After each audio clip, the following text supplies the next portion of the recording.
Bila sebut destinasi popular Asia Tenggara, Bali memang tak pernah tercicir. Pantai cantik, budaya unik, suasana santai. Tapi di sebalik itu, ramai pelancong barat takut satu benda, iaitu Bali Belly. Bali Belly bukanlah istilah rasmi perubatan, tetapi ia sangat terkenal dalam kalangan pelancong barat. Ia merujuk kepada masalah perut seperti cirit-birit, sakit perut dan keracunan makanan yang dialami ketika melancong di Bali. Ramai Mak Saleh berkongsi pengalaman kurang menyenangkan ini.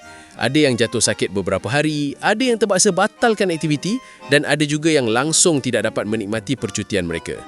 If you're staying in Bali and you've booked a trip to Nusa Penida, you may want to cancel that very, very fucking quick once you hear this depressing information. Like, I've been in Bali now for almost a month and I've been fucking dosed with Bali and I've had so much fucking diarrhea. I've lost about 16 kilo in body weight just from fucking diarrhea alone. I mean, I've been bedbound for fucking weeks and weeks on end. I've even been to the hospital, but I was shitting all over the fucking nurses. They kicked me out in the street. And that diarrhea does not come close to what happened to Nusa Penida today. I mean, obviously with diarrhea, there's a fucking stench. Like, I've had hazmat fucking boys in trying to fucking whack out my villa, the penthouse suite, the fucking gift job. But it does not compare to fucking Nusa Penida, because you have to fucking know that the humidity in Bali is ranked at 60, but in Nusa Penida, it is 90. And what that translates as in latent terms, day-to-day life, is that if you go to Nusa Penida, you will smell like fucking shit. Kita boleh nampak dalam video tu, Mak Saleh tu sampai terlalu stres dengan keadaan yang dialami, sampai cerita dia kena Bali Belly sampai teruk gila, cirit-birit tanpa henti, turun berat badan mendadak dan terlantar berminggu-minggu.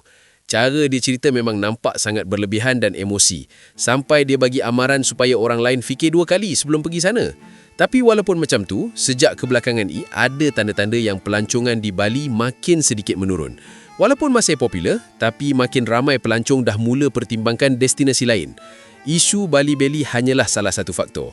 Selain itu, terdapat juga isu seperti kesesakan pelancong, kebersihan di beberapa kawasan dan perubahan suasana yang tidak lagi setenang dulu. Bagi sesetengah Mak Saleh, pengalaman yang tidak konsisten membuatkan mereka mula mencari alternatif baru di Asia Tenggara. Tempat yang masih menawarkan pengalaman menarik tetapi dengan tahap keselesaan yang lebih tinggi. Dan di sinilah Malaysia mula mendapat perhatian. Bila mereka datang ke Malaysia, ada satu perkara yang buat mereka terkejut, iaitu kualiti makanannya.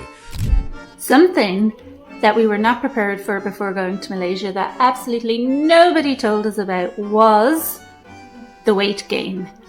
Oh my, the food over there is just so good. You will not be prepared for the weight gain. Was it worth every bite? Yes, it was. Are we going to return? 100%. Be prepared. That's all I'm going to say. Do you know why Malaysia is the best? It's almost 1 a.m. in the morning and we makan roti canai. I love Malaysia. Your roti canai, my love.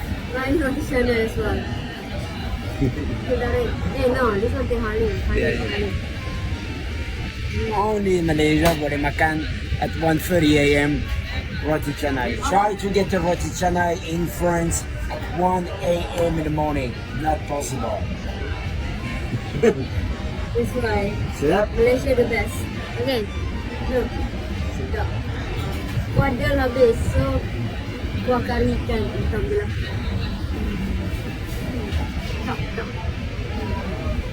Kita boleh nampak dalam video tu, tak ada seorang pun orang barat yang rasa pelih bila berada di Malaysia. Malah, diorang siap terkejut dengan kualiti makanan kat negara kita. Sebab bukan setakat sedap, tapi memang berkualiti tinggi.